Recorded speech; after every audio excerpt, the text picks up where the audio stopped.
एक बार की बात है, एक ऋषि ने एक सफेद कौवे को अमृत की तलाश में भेजा, लेकिन कौवे को ये चेतावनी भी दी, तुम्हें केवल अमृत के बारे में पता करना है, उसे पीना नहीं है।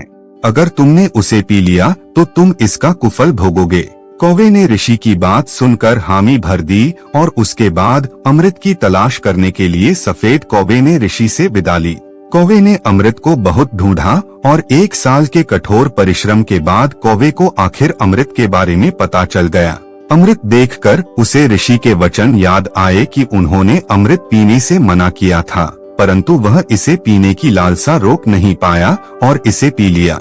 ऋषि के उसे कठोरता से उसे नहीं पीने के लिए पाबंद किए जाने के बावजूद उसने ऐसा कर ऋषि को दिया अपना वचन तोड़ दिया। अमृत पीने के बाद उसे पछतावा हुआ कि उसने ऋषि के वचन को ना मानकर गलती की है। अपनी गलती सुधारने के लिए उसने वापस आकर ऋषि को पूरी बात बताई। ऋषि ये सुनते ही आवेश में आ गए और उसी आवेश में उन्होंने कौवे को शाप दे दिया और कहा, क्योंकि तुमने अपनी अपवित्र चोंच से अमृत की पवित्रता को नष्ट कर बहुत ही घृणित कार्य किया है, इसलिए आज के बाद पूरी मानव जाति तुमसे घृणा करेगी और सारे पंछियों में केवल तुम होंगे जो सबसे नफरत भरी नजरों से देखे जाएंगे। किसी अशुभ पक्षी की तरह पूरी मानव जाति हमेशा तुम्हारी निंदा करेगी। और चूंकि तुमने अमृत का पान किया है, इसलिए तुम्हारी कभी भी स्वाभाविक मृत्यु नहीं होगी, नहीं कोई बीमारी भी होगी और तुम्हें वृद्धावस्था भी नहीं आएगी।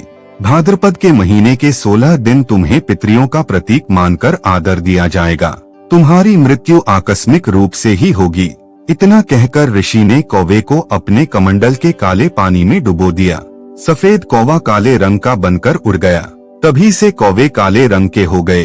हालांकि ये काले कौवे की कहानी लोक कथाओं के रूप में आज भी बहुत प्रचलित है, लेकिन फिर भी मैंने अक्सर कई लेखों और मान्यताओं में देखा है कि किसी एक के किए कर्मों की सजा उसकी पूरी जाति को भुगतनी पड़ी हो।